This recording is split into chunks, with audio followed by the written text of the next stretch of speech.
not to completely go down the rabbit hole of my personal life, but, rock climber, skydiver, scuba diver, skier, snowboarder, ride motorcycles.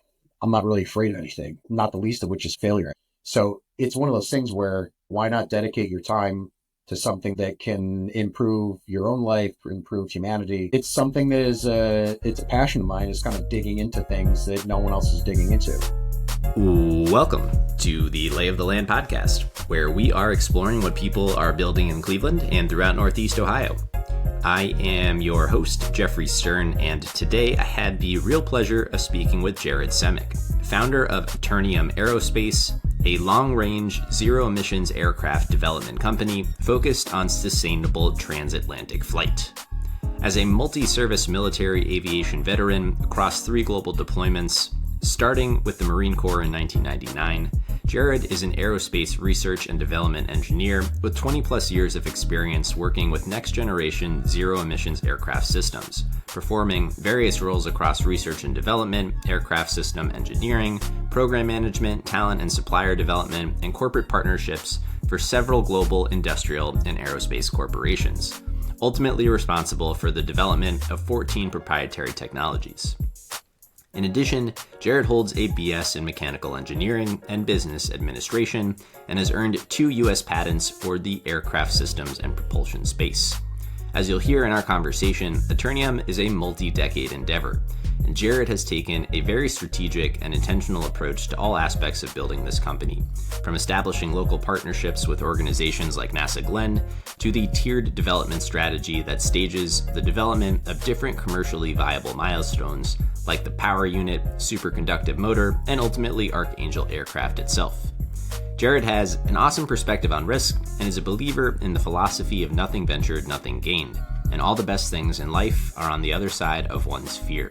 This philosophy spans both his personal pursuits of rock climbing, mountaineering, scuba diving, skiing, and more, in addition to his approach to business and building Eternium.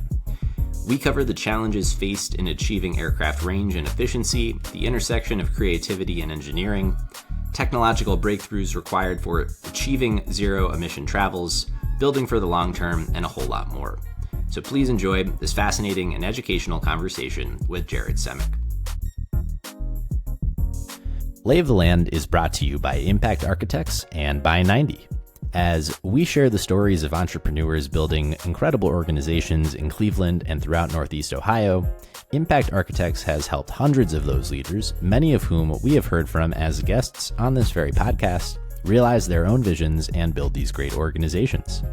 I believe in Impact Architects and the people behind it so much that I have actually joined them personally in their mission to help leaders gain focus, align together, and thrive by doing what they love. If you too are trying to build great, Impact Architects is offering to sit down with you for a free consultation or provide a free trial through 90, the software platform that helps teams build great companies. If you are interested in learning more about partnering with Impact Architects or by leveraging 90 to power your own business, please go to ia.layoftheland.fm. The link will also be in our show notes.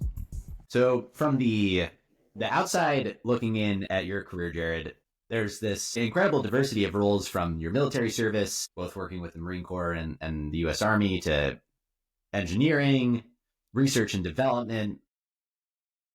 In my assessment, though, as an outsider looking in, if there was a thematic thread that ties all this work together, I would guess that it's avionics and aerospace. And that thread and aspiration, and most of the folks that I know who share it, goes back to when they were kids. So I would be curious to start there. Just when you reflect on your whole career, what moments do you recall in your life that first sparked this interest in flying and aerospace and innovation in that regard?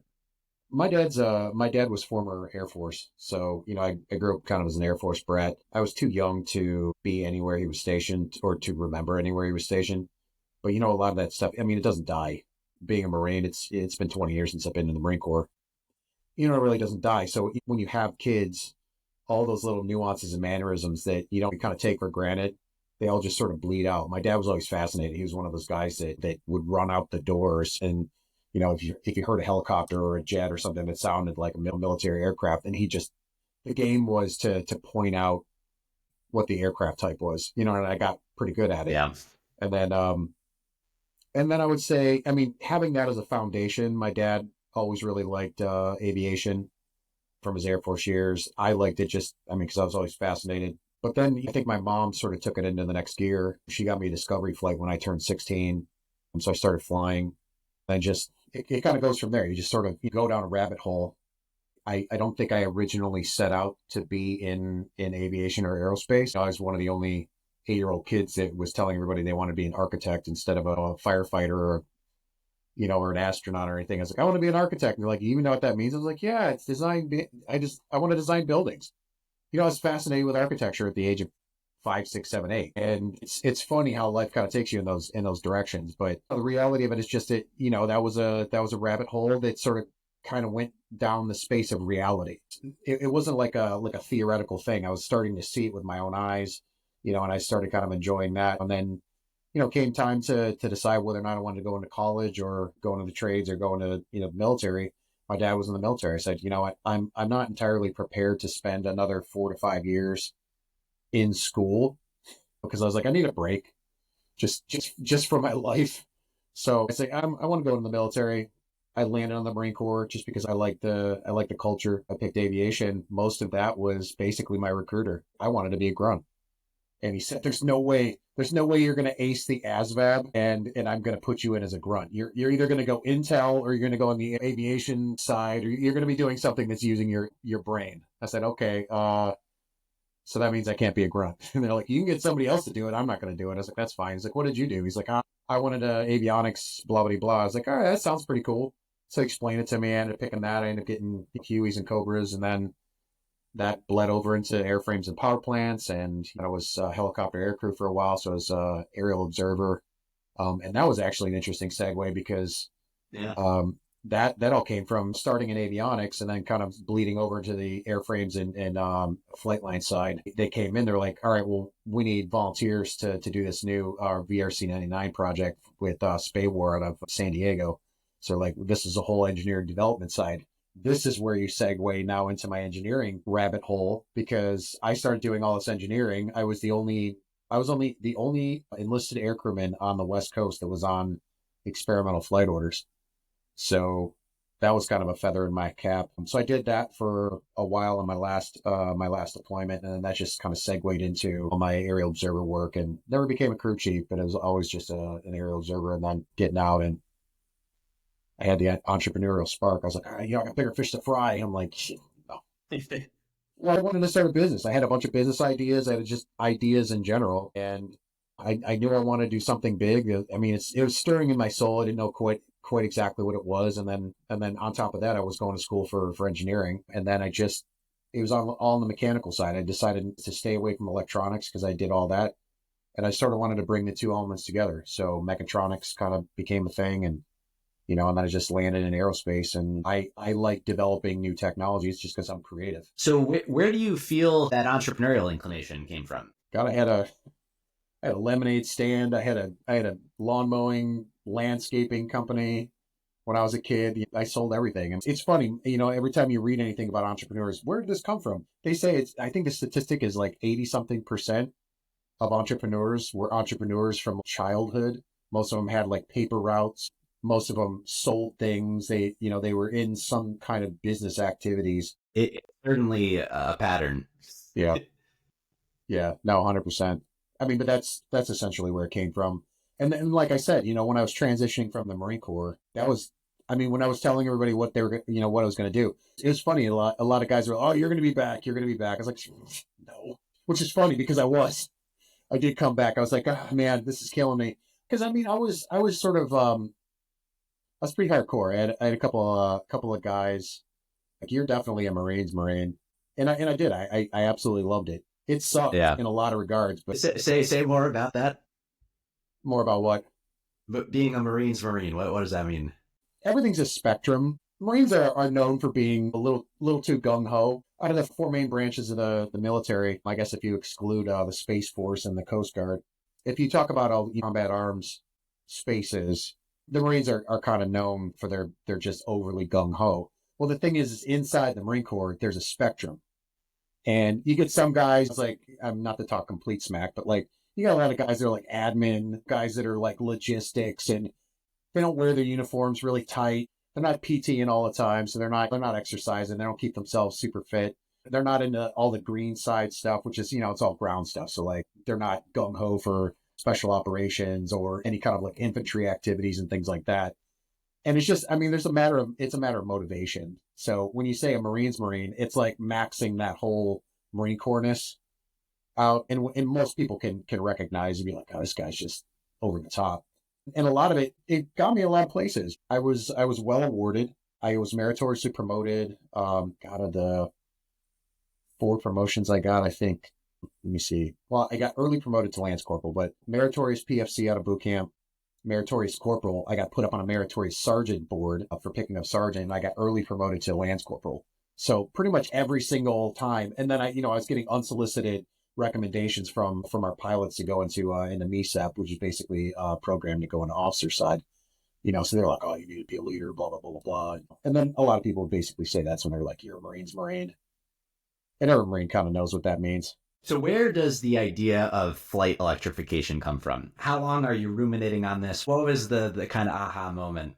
I think it's a natural convergence of technologies. It's one of those things. If you keep yourself on the cutting edge of tech, which I do, I've been studying all the patterns. I've been studying the cutting edge since I was, God, in early high school. I originally wanted to work for Fermilab and maybe CERN as a particle physicist because I was fascinated with all the work that they were doing with accelerators. And it was just one of those things, keeping up on what are the trends. And I would say about 10 years ago, I was working for a company as a sustaining and development engineer, and they were a Fortune 500 or Fortune 200 company, one of those, and tremendously risk averse, very stodgy company. I mean, very steadfast. I mean, they're really good in terms of their shareholders, industrial powerhouse. But if you're an R&D guy, if you're into development, it wasn't necessarily the place to be.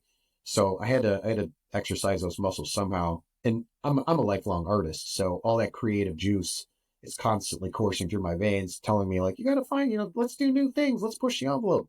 So in the whole process of being completely bored at the job that I had, I was starting to look at what the vanguard was, and you started seeing this convergence. You started hearing more and more about fuel cells, more and more about electrification. At that point in my career, Tesla wasn't really even a thing just yet, not to the degree it is now. You start hearing about the Tesla Roadster and things like that. I mean, I was heavy in the fuel cell space because one of the divisions that I worked for in that company was the hydrogen fuel cell division out in Connecticut, and just kind of fell in love with it. So I knew that it was a new space. There's a lot of theoretical, philosophical drivers in the thought process of that. Some of that was just the two sides of me, being an environmentalist, being an outdoorsman. I'm very sensitive to the environmental impact that humans have. And then also the military side, when you're thinking in terms of non-fossil fuel alternative means of conveyance, you look at that and you say, well, if it's a possibility that we can not fight so much, not fight so many wars over commodities, Yeah. this is sort of a win-win for both the environment and both geopolitics. It democratizes energy production, and if you're democratizing fuel sources and things like that, it sort of distributes the influence, and it also sort of like it diffuses some of the dominance of stronger parties over others, and that's pretty much where a lot of your conflicts are driven, is mostly economics. So it was one of those things where it's like I'd like to kind of focus some of my intellectual abilities on that process, and then of course with the convergence of what I was seeing in the market and some of the general ideas that I was already starting to work on, I just started getting to work. And, it's just, I had a problem statement, and I'd already seen what has gone on with the eVTOL market and, some efforts in electrification. And I was just like, why is nobody able to accomplish this? I don't think it's that difficult of a problem. It's just it's an energy equation, What was that problem statement at the time? It was a question of more or less about why is the range performance so abysmal? You look at like aviation out of Israel. They're a battery electric aircraft, and they're pretty much one of the only ones that's actually sort of flying with any sort of pedigree in their data. And they started, I want to say they started at like 500 miles, and then now they're back down to they're like 250 or 250 to 300 mile range. And if you know anything about aviation, but anything under about 500 miles is almost unusable. I mean, you could have something like local flights, but I don't know where that market would be if you can't get 500 to 1,000 miles, because there's FAA minimum requirements for fuel and range. You have to have a certain amount of time worth of fuel or alternative fuel per given range over land, and then basically twice that if you go over the ocean. So it was basically just that question, like, why is the range so terrible? And after that question, what would it take to get to that usable range? And to me, usable range was transcontinental. It was transcontinental or transatlantic. It ended up just sort of morphing into the two because, I mean, transatlantic is essentially transcontinental for the US. So I set the point, I started running the numbers, and then, I kind of came up with what kind of percent improvement in the power and propulsion system, and also the aerodynamic efficiency, in terms of like lift to drag coefficient ratio. What kind of improvements are you going to have to see in that? And I just started getting to work. I mean, and that's where I ended up, coming up with the our high temperature superconductive motor that we now have patent on. And then while developing that, I started building a relationship with the guys at NASA, Glenn, and they started lobbying some of their newly developed technology that's essentially a higher power density replacement to fuel cells. So at a certain point, you ask those questions, and then you just start ticking down the boxes. Like, okay, let's answer these questions. So you do a bunch of hand calculations, and you see, like, is this feasible? Is this just something that we're not going to be able to do with current technology? And the reason why the aircraft companies right now that have terrible range is because of several things. They're using batteries, and battery specific energy is garbage compared to both Jet A and, let's say, something like hydrogen. Hydrogen fuel cells are notoriously heavy and volumetrically not very dense. So there's a problem with that. There's only so much power production you can put into an aircraft without suffering mass and volume penalties. And then they were using a lot of off-the-shelf components, a lot of off-the-shelf designs. So some of our competitors are they're not really changing the efficiency of the aircraft design itself. And then they're also not changing the efficiency of the motors. They're using off-the-shelf brushless DC motors. Nobody's trying to go into any exotic spaces. As a result, you put all those components together with zero improvement. That gap between Jet A, what we use now in jet engines, and say something like hydrogen, which is notoriously not volumetrically energy dense, you can't bridge that gap because you can't carry enough energy in the hydrogen, and you sure can't do it in batteries. If you're doing it with the way they're doing it, sort of kind of like off the shelf components and no real exponential growth in performance, Yeah. you can't carry enough energy. So that limits your range drastically. And that's essentially the opposite of what we've been doing. Is it like, okay, let's improve the propulsion efficiency and propulsion density, power density of the propulsion system. And then the same thing with the energy conversion efficiency of the power system. Put those together. There's synergy in the increase of what they call thrust specific energy conversion efficiency. Not going to get into those deals. You can go down that rabbit hole, get lost. Yes. But couple with that in the aircraft geometry, we increase efficiency across all the metrics. That's the only way you're going to get it done, is improving every aspect of that orders of magnitude from where they currently are. Let's introduce Eternium here to kind of ground the rest of the conversation. Like you mentioned, there's a million rabbit holes for us to dive into from here, but let's just put it out there. How would you describe what Eternium is at the highest level? And what are your ambitions and vision going forward? Eternium Aerospace is a long-range electric aircraft development company. We're essentially an engineering company. Most of what we're doing is engineering related. So we're essentially being the technology quarterbacks. Our core competency is the high temperature superconductive motor and the propulsor that's attached to it. That is what we're developing in-house. And then everything else is basically being co-developed under partnership with our co-development partners in industry, and also partners like NASA and soon to be ARPA-E. And that's long and the short of it. Our overarching vision is to produce, hopefully the first, because it'd be nice to be on the front page of the newspaper or Yahoo News or whatever. The overarching vision is to have zero emissions equivalent to the Charles Lindbergh flight. So we want to fly from New York to Paris or New York to London, depending on what makes the most sense. Very likely to be Paris, but we'd like to hop the pond using a production worthy zero emission aircraft. So not necessarily a one-off like the Spirit of St. Louis, but something that is potentially going into production for both defense and civil applications. That's essentially a 3,200 nautical mile flight. And, we have an entire sequence of events that have to happen before that. Yeah. But that's the ultimate vision. In your exploration of the vanguard, as you called it, electrification of aviation efforts to date, and recognizing, the gap, that delta between where the industry is and where you recognize it could and perhaps should be, why hasn't it gotten there? And what was the earned wisdom that allowed for you to recognize, for one, that it might actually be possible, and to create a business around actually making it happen? How did you know that you could get it done, and why hasn't it been done yet? Well, some of it is just self-confidence in my engineering abilities. I've been very successful in pretty much everything that I've been able to engineer and re-engineer and improve. Some of it is my own personal abilities, and then I think some of it is just my confidence in leadership that I grew over the years in various positions that I've been in. Ability to make a team, the ability to kind of accomplish something that has a lot of moving parts.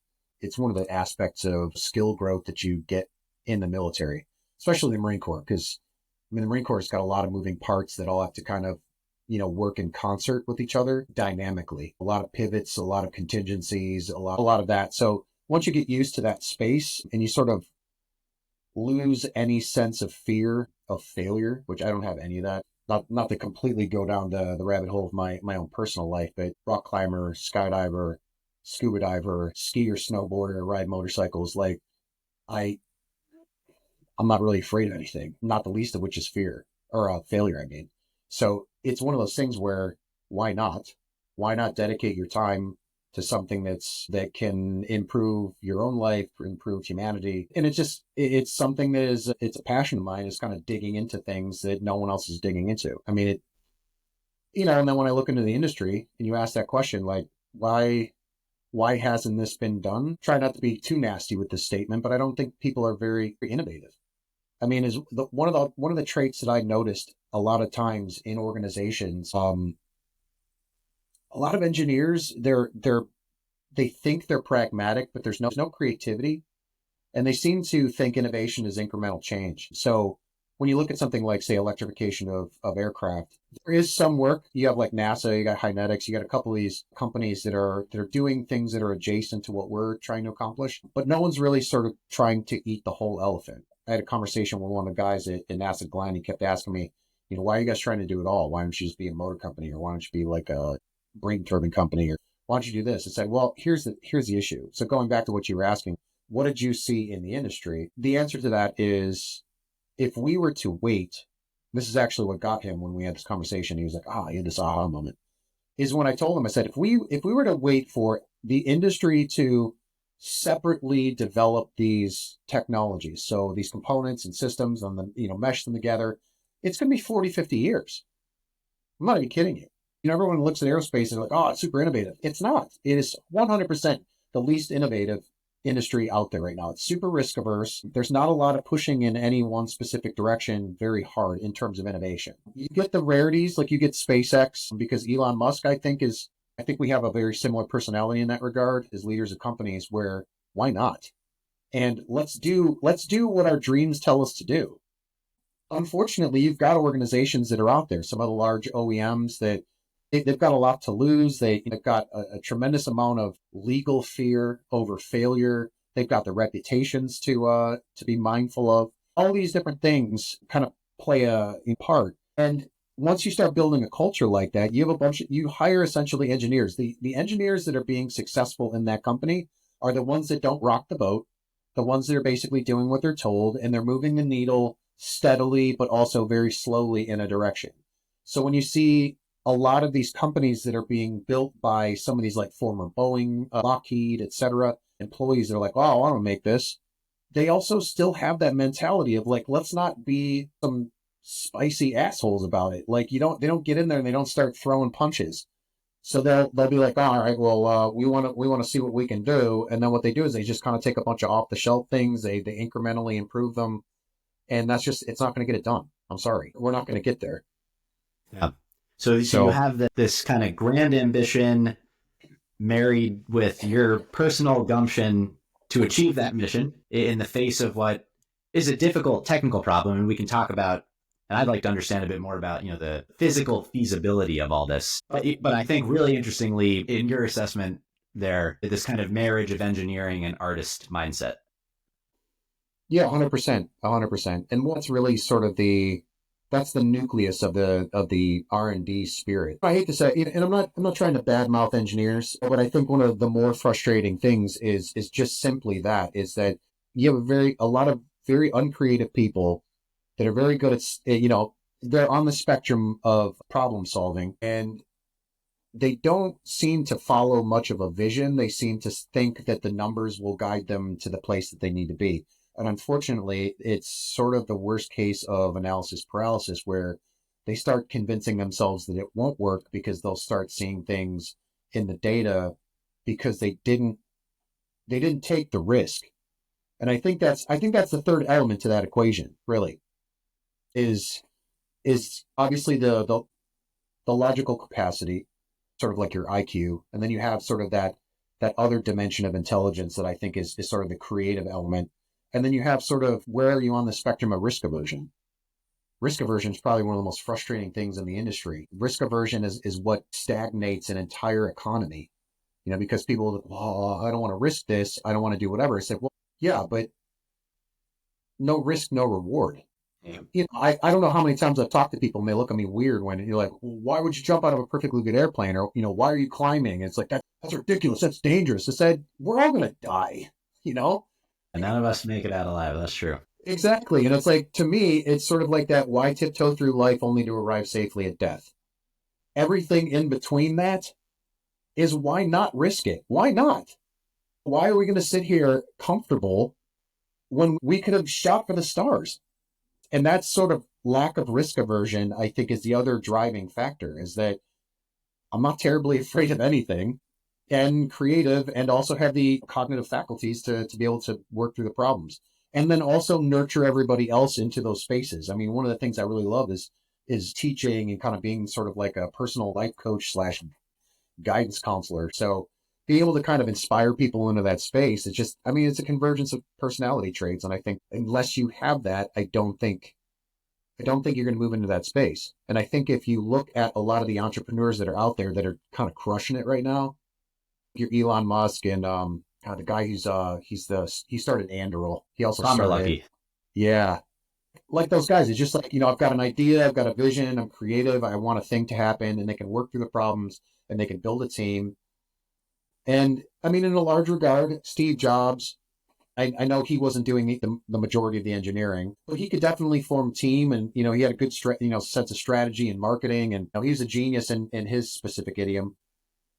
If you don't have those elements, you're not going to drive the ship right. And I think, unfortunately, when you look at the greater industry, it's the reason why the startups are always the ones that eat everyone's lunch, because once you get to, say, a legacy OEM like a Boeing or a Lockheed or a McDonnell Douglas or Northrop, unless you're constantly refreshing the culture, kind of like Airbus has been trying to do, but unless you are refreshing that culture and continually making it innovative, people lose the idea of what innovation really even is, if that makes any sense. And then the culture just kind of dies, it stagnates. And then you get a lot of this, like, let's squeeze the lemon more and more. And it's like the lemon's dry, get a new lemon, It just, Yeah.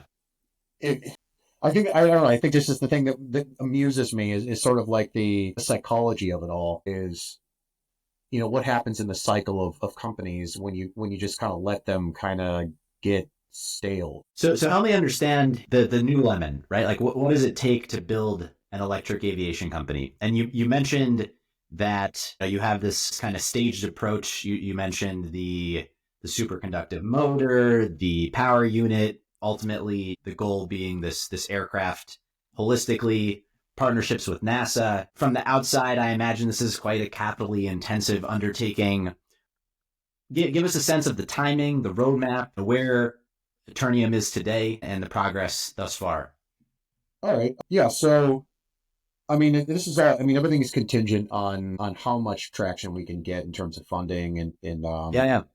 market interest, et cetera. I mean, we're very aligned with what other companies are doing in terms of their vision. I think we are a marked improvement, so I don't think that's going to be necessarily an issue. The funding is a little is the issue, but after, once we kind of hit the ground running, and we can actually start getting into some of these fuller, some of the more significant rounds, and start signing contracts, the government contracts we're working on with the DoD and RPE, NASA. I would say the power and propulsion system sort of basically being engineered simultaneously because they work in concert with each other. So it's more or less a hybrid system.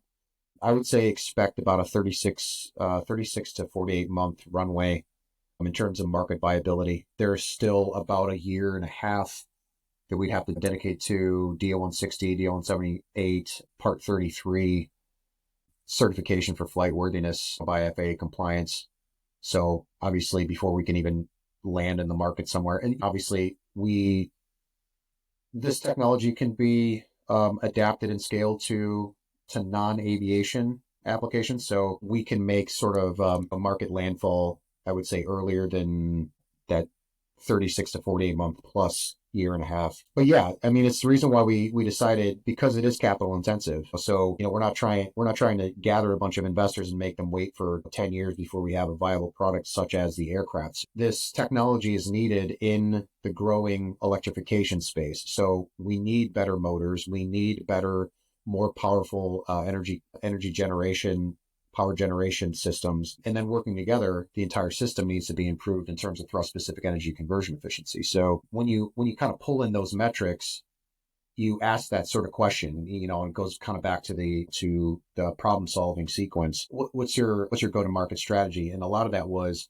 well, if the market needs these products now, why not develop those and essentially at the very beginning become a motor and power generation company, build all the partnerships to sort of pull that timeline in. So our partnerships are with industry organizations that are that have a pedigree in developing that technology. All we're doing is just offering sort of a phase change. So we're making large improvements on the system and the components, and then we're using everybody else who's been in the space for a long time to kind of help us in the manufacturing process. So that sort of pulls in our timeline a little bit better, and it sort of kind of offloads some of the engineering work. So that's sort of 36 to 48 months in terms of power and propulsion is when we'll start being able to kind of put those in other people's aircraft and marine vessels and, pretty much anything else that people are attracted to. So anytime we end up going to some of these conferences, everybody else kind of gives us a new application it would work in. And then I would say the overall runway for the aircraft, I would say, is about 10 years. So we'll probably start flight testing. I mean, depending on how successful we are in funding. I mean, it's really kind of what it boils down to. I would say 8 to 10 years, and you'll probably start seeing us flying that across the country if all of our calculations are correct. It prompts a few things I want to follow up with. I mean, most significantly from that, I would like to understand how you stay the course in what's a multi-decade long undertaking. I think a lot of companies might espouse certain long-term thinking and visions, but it's not often that they actually require that as part of the realization of the company's goals and your personal goals. So how are you thinking about navigating that and just, knowing how much work is still ahead, but the progress you've made in identifying the technological breakthroughs and this leap in power density? How did you piece together the roadmap? You're looking at it from a real world perspective. So I've driven a bunch of engineering programs, so I know how long it takes to develop certain technologies. So a lot of it is just actually getting down into the brass tacks, really kind of fleshing out some of the details in program management. So we have the Gantt charts, and we've got all the timelines, and we've got each increment, what our predicted timeline is. And I think a lot of it is just one step at a time. It's sort of with life too. None of us know when our last breath is going to be. So we're like, we've got a vision for the future. We don't know how successful that vision is going to be because there's always contingencies. Things often come up and you have to react to them. So I am a Huge fan of contingency. I've baked in 2, 3, 4 contingencies per pretty much every single waypoint in the sequence. It's super easy for me to pivot just by nature. And I bake the pivoting into the strategy moving forward. And I think most of it is just being extremely mindful to being kind of present in that sort of moment. Take the bigger problem statement and walk it back, solve all the problems down to the smallest detail. And then you kind of get to work. You said, okay, well, we need to build a print package. We need to do the GD&T. We need to do a critical design review. We need to do all sort of stuff, form these partnerships. And really it's just it's a day-to-day thing. What do we need to do? What's on your rolling action item list? So you're not going to burn yourself out by being like, well, this is going to be 10 years. I don't know how to, I mean, because I'm saying it's like, how do you raise kids? You don't raise kids by like, oh my God, they're going to be 18 someday. Well, you think of like, all right, well, now they're infants. What do you have to do? Well, I got to feed them. I got to put them down. I got to change their diapers. And then as that progresses, as the child grows, your duties as, say, a parent morph with the growth of that child. It's literally no different. I mean, the analogy is actually pretty strong, is that you're kind of a parent to the company. And when it's in its infancy, you do infant stuff. You gotta pull all these elements together. And the more complex it is, the longer it takes, which is the same thing as animals. You look at something as complex as a human being, we're actually not fully developed. Look, our brains aren't fully developed until we're like in our late 20s. I'm not even kidding you. And it's Yeah. and then you look at like physical, emotional, spiritual, mental development, all those things happen. And as you add complexity, the length of that undertaking grows as a product of that. You look at single cell amoebas. They're born and dead in a matter of like a week. You look at gnats, look at Drosophilus dorsi, you look at fruit flies. Their life cycle is like what, like 24 hours or something like that. So not a whole heck of a lot goes into it. And you look at that also with companies. So that's how you sort of stay the course, is that you commit yourself to staying the course. You say, there's off ramps. If somewhere in there we just all get kind of burned out, we're like, oh, I'm tired of this. I don't really want the aircraft to become a thing. I don't really care. I made a bunch of money and we were successful in X, Y, and Z. Now I've got health problems. Whatever life throws you. But you keep your eye on that long-term goal, because everything else is sort of it's sort of a puzzle piece in that greater puzzle. So what do you do? So, and a lot of it's time and energy management. I'm huge on energy management. I'm huge on time and energy efficiency. I'm mindful of not burning myself out. So you take the breaks when you can, and you don't have to be pushing all the time. So a lot of it is just like, don't burn yourself out, don't burn your team out, and then just kind of play the long game. So I want to do a brief detour on understanding, the technological breakthroughs that allow for achieving transatlantic zero emission travel.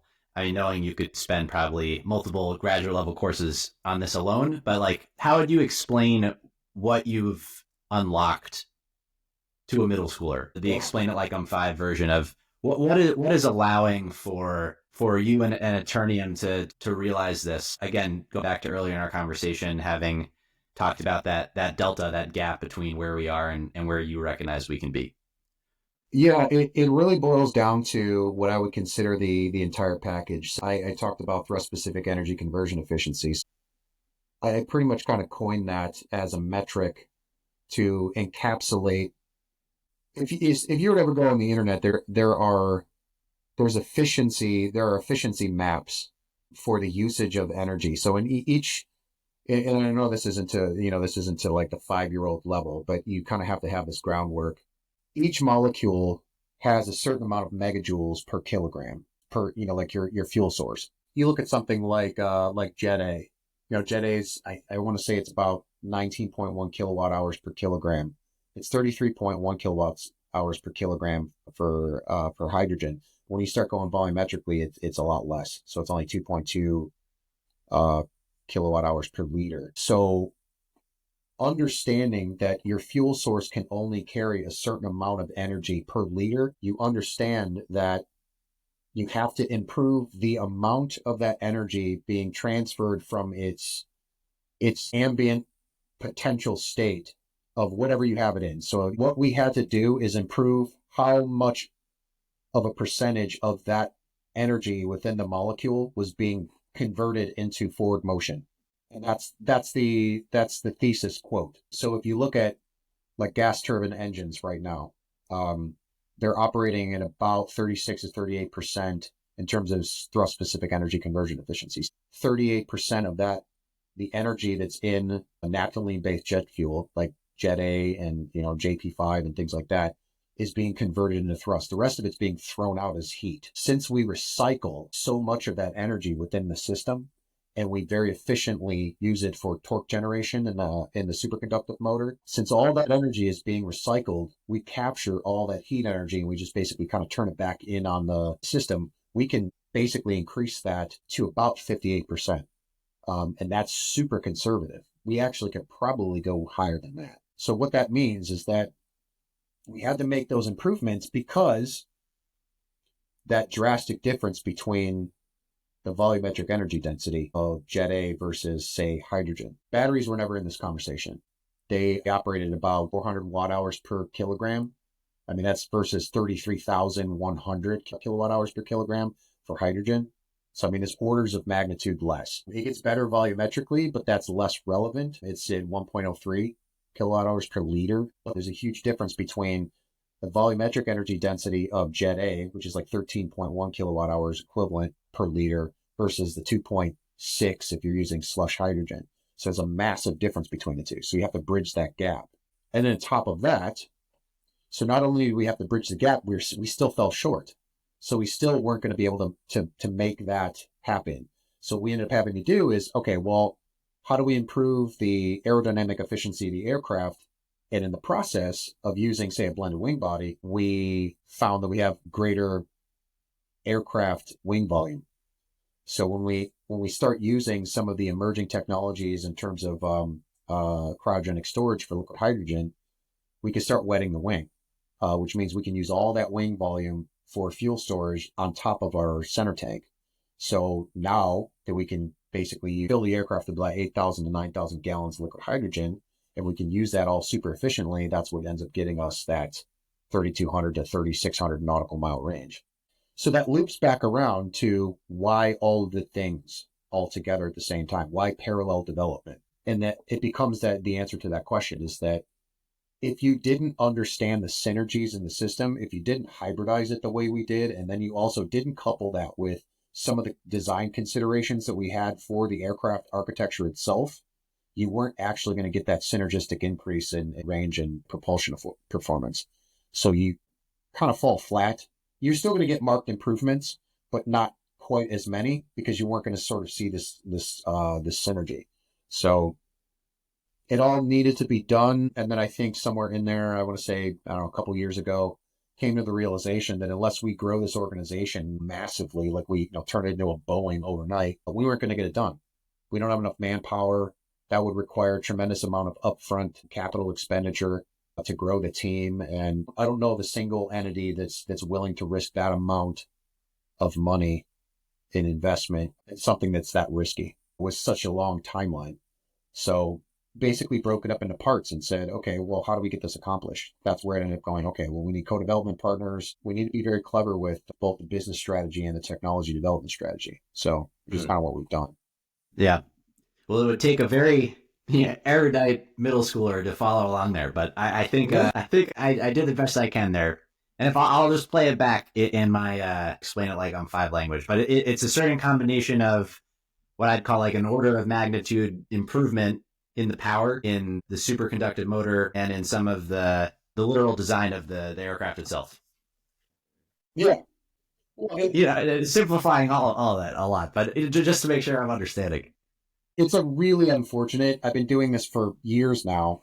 There's no real quick, easy, and simple way. I can bring people up to speed in terms of the gap in education that they need to really understand the difference between the two. And I found that that's the only way. I kind of shy away from oversimplification because you can't. It's like, ask the question of like, what makes nuclear power so much better?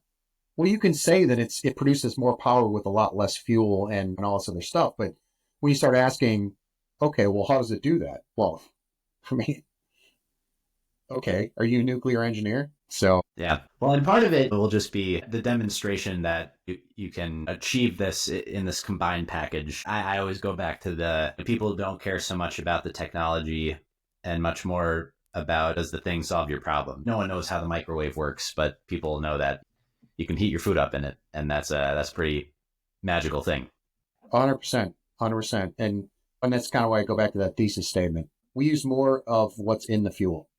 So the gap between the two gets bridged because we use way more of it. So since we can't carry as much energy, we have to use more of it. And that's what we ended up doing. So per mile an hour, per mile traveled, per kilogram of mass, we just get it done more efficiently across the entire spectrum. So that's really kind of long and the short of it. Probably could have just said that. Sometimes it takes the whole explanation to arrive at the simple one. No, of course. Oh man, there's so many questions here. Help me understand the kind of partnership strategy as a way to accelerate what is already a long undertaking. But how have you approached convincing these formidable organizations to work with a startup at your stage to help realize this vision? I mean, you come to them with data and you come to them with vision. And when you first start out, you don't have everything all nice and buttoned up. So you kind of get laughed out of the room quite a bit. Oh, we can do this thing. Oh yeah, you can.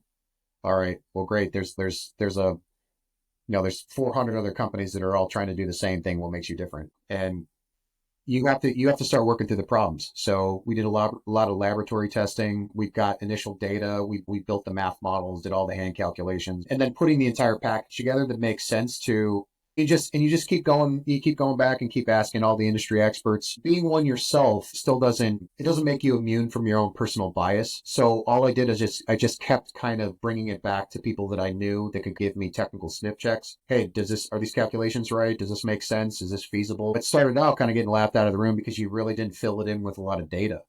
And a lot of people are like, I don't really know what you're trying to do. And then once you start actually showing them this, and this, and you just start tightening up your entire product, you start catching the eye of the people at NASA, some of your other contemporaries in the industry, and then after a while you start getting some advice. People start taking you seriously. People are like, all right, well, this is a thing. Then they start actually adding to it. So things that you previously didn't notice. So the guys that were working with Ghostworks, they said, I mean, in a matter of a couple of sentences, they changed the course drastically about the direction of our hybridization. And that was probably one of the best course corrections that we've gotten. And that's what you do. You just reach out, you do a lot of networking, you really talk to a lot of people, you just get really good at sort of kind of pitching it. You simplify a lot of things, and then you really get much better at taking what you've already accomplished and then packaging it.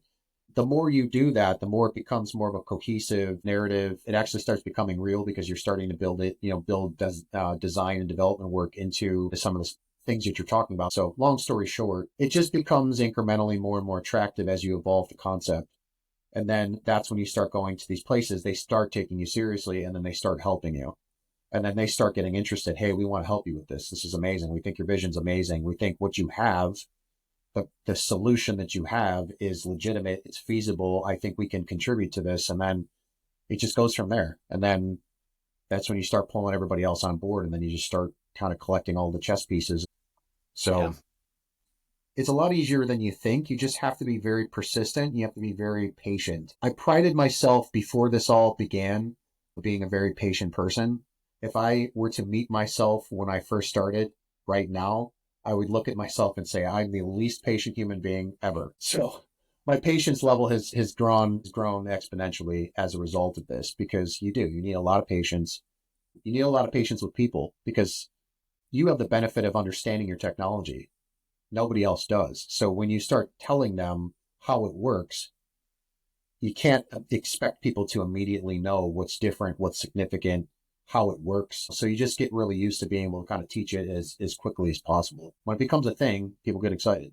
So heeding your reflection earlier of this dearth of fear of failure and your what I'd call appetite for risk, I'm curious, what keeps you up at night in this journey? What would be the reasons for failure as you chart the path ahead? What keeps me up at night is the things I can't control. It is the human aspect. That's the thing that keeps me up at night. It's not necessarily a fear, but I think it's just sort of like a trying to get ahead of that wave. You're fighting an uphill battle. You really are. This entire journey is one. I mean, the more complex you are, and the more ridiculous what your thesis is, the more you just encounter nothing but resistance. People are like, oh yeah, right, because everyone has this mindset of if it was feasible, why hasn't anybody else done it? And it's like, Right. well, there's just And got to be there's this graveyard, yeah, those who people that come yeah, before. I'm fording through that long Everest climb, dead bodies now. So I mean, you've got what was it Lilium just folded, Universal Hydrogen just folded. Before that, a company called Zunum, they were partnered with Boeing, they folded. These are all aircraft companies in the electrification space, and it's littered with this. So it's basically climbing Everest. Once you get to a certain point, you're going to start seeing dead bodies, and you have to sort of ignore that. But I think the thing that keeps me up at night is that people notice that. So there's now risk aversion. So I actually just had a conversation about a month ago with a guy that's been helping me with my funding rounds and things like that. And the entity that they had loaded into the breach to help us in our current round essentially said, well, they're out because they got burned by another hydrogen company. So you have companies that have this aversion now to hydrogen because everybody else was not successful. And you've got this weird growing aversion to hard tech because, you've got the Theranoses that are out there that are, oh, we can do this thing. So like people start looking at these wild claims and immediately they kind of shiver. They're like, oh God, don't tell me that you think this is going to be a thing, because you have a bunch of these companies that they came out with these ridiculous claims and they couldn't deliver. So now everybody gets painted with that same brush. When you've got NASA, even NASA internally. I just had a conversation about a week ago with one of the folks at Glenn, and he was saying that like internally NASA doesn't even think, oh yeah, superconductive motors and use of hydrogen in aviation, it's growing.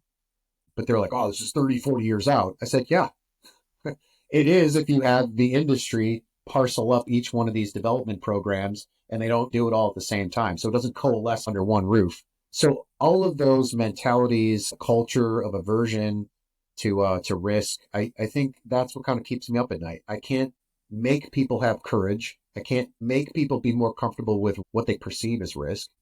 And you can't educate everybody. I just got asked 3 or 4 days ago, what do you do? I do this. And I was like, well, doesn't hydrogen just explode?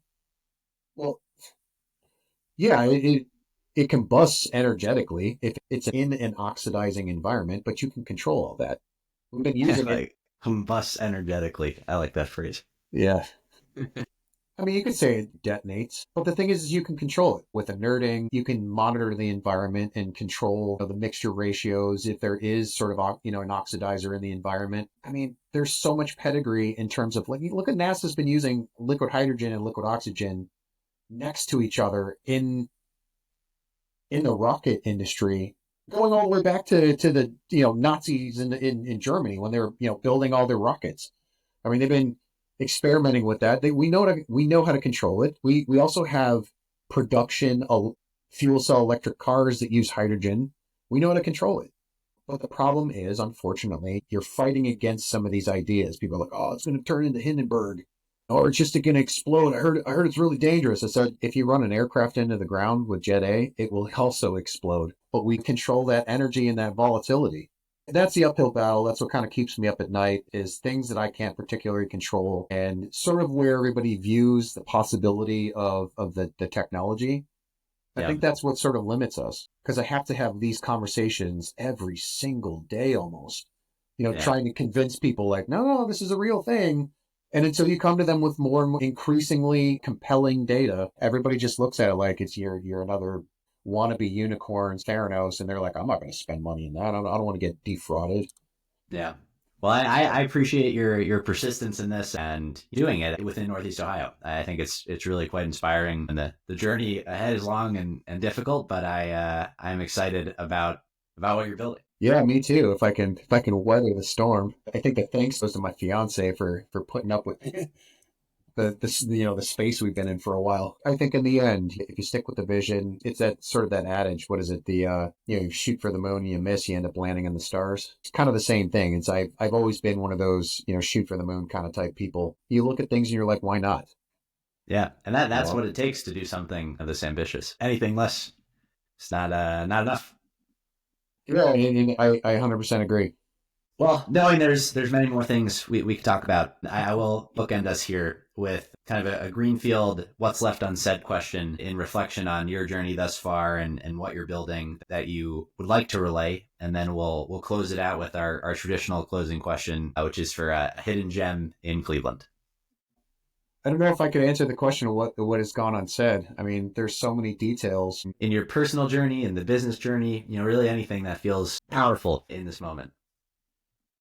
I don't know. I think the journey itself has just been very interesting, and I think it's a one thing that kind of keeps me continually inspired. A lot of things that I've done throughout my life, all the climbing mountains and climbing rocks and chucking myself out of planes and flying helicopters and things like that. Those are all my adventures, and this is the new one. There's so many elements to it. I'm finally able to exercise the majority of the aspects of my personality, and I think that this company is a culmination of my skill set, my experience in life, my mentalities and things like that. And I think that's what's the most interesting if I'm reflecting on the things I've learned about energy management, like personal energy management and networking and things like that. I don't know. It's been great. We're not done yet. So, I mean, there's going to be more things that happen, and God willing, I think we'll land on our feet. Yeah. Well, one of my favorite podcasters is this guy, Patrick O'Shaughnessy, and he talks a lot about life's work and just conceptually what that is. But to me, the way I understood how he talks about it is this lifelong quest to build something for others that is an expression of who you are and the refinement of that over time. That resonates quite a lot there. Well, and I think that's in a sense sort of an adjacent way of saying what I was saying. Like I sometimes get a little convoluted with my explanations. I get too far in the weeds, but I think that's a good way of explaining it, and I would 100% agree with it. Which is kind of what I was sort of saying. Absolutely, that's why it came to mind. It's this deep expression. It's spiritual in a sense. I mean, it's another huge element of who I am, which is the reason for Eternium and the reason for the aircraft's name is the Archangel. It's like a lot of it is just this real deep personal journey, and it is kind of like one of those things that's like planting a tree that you might not ever see grow to its full height, but you do it because you're like, because I think humanity needs something that's like this. I think we need to move into these new spaces, and it's not necessarily that they need an aircraft. It's what this particular direction will give us, what it means for the energy economy, what it means for geopolitics. Everything in evolution takes a long time, and it's actually really cool to be able to take the helm in one specific aspect and just run with it. No, it's kind of awesome. So that is awesome. It certainly is. Well, I'll ask you then our traditional closing question with that, which is pretty unrelated to everything we've talked about, but for a favorite hidden gem in Cleveland. I would have to say favorite hidden gem. I got to find one that's hidden because I love the West Side Market, and I love the Cleveland Art Museum. I would say there's probably two that are my favorites. I would say Sophie Le Gourmand. They're a French pastry in Cleveland Heights. They're off of Lee. My fiance and I we go there. Actually, we just went there today. They make some of the most amazing, very Parisian pastries, and they're amazing. Like their pastry chef that I think one of the co-founders of the business learned to be a pastry chef, I think, in Paris. And it's here in Cleveland. And between that and I would say Hold Arboretum, which is on the east side, are my favorites. Those are perfect. Well, amazing. I mean, Jared, I just want to thank you for taking the time, come on, share your story, and what to me is a really optimistic and positive vision for the future. So thank you. No, thank you. It's been fun. I love podcasts. If folks had anything they wanted to follow up with you about, where would you point them? I mean, you can look up Eternium Aerospace. You can do a Google search. You could also do a Google search of my name. You can find me on LinkedIn. Both. I'm on a bunch of pretty much all the social media, and so is Eternium Aerospace. We also have eterniumaerospace.com, which is pretty much just our landing page. You can send questions in the contact. That goes right to the contact email folder, or you can just find me on LinkedIn, or you can find me on pretty much anywhere. Just ask questions through anything. So awesome. We're easily findable. Perfect. Well, thank you again, Jared. Appreciate it. That's all for this week. Thank you for listening. We'd love to hear your thoughts on today's show, so if you have any feedback, please send over an email to jeffrey@layoftheland.fm or find us on Twitter @podlayoftheland or @sternhefe, JEFE. If you or someone you know would make a good guest for our show, please reach out as well and let us know. And if you enjoy the podcast, please subscribe and leave a review on iTunes or on your preferred podcast player. Your support goes a long way to help us spread the word and continue to bring the Cleveland founders and builders we love having on the show. We'll be back here next week at the same time to map more of the land. The Lay of the Land podcast was developed in collaboration with the Up Company LLC. At the time of this recording, unless otherwise indicated, we do not own equity or other financial interests in the company which appear on this show. All opinions expressed by podcast participants are solely their own and do not reflect the opinions of any entity which employs us. This podcast is for informational purposes only and should not be relied upon as a basis for investment decisions. Thank you for listening, and we'll talk to you next week.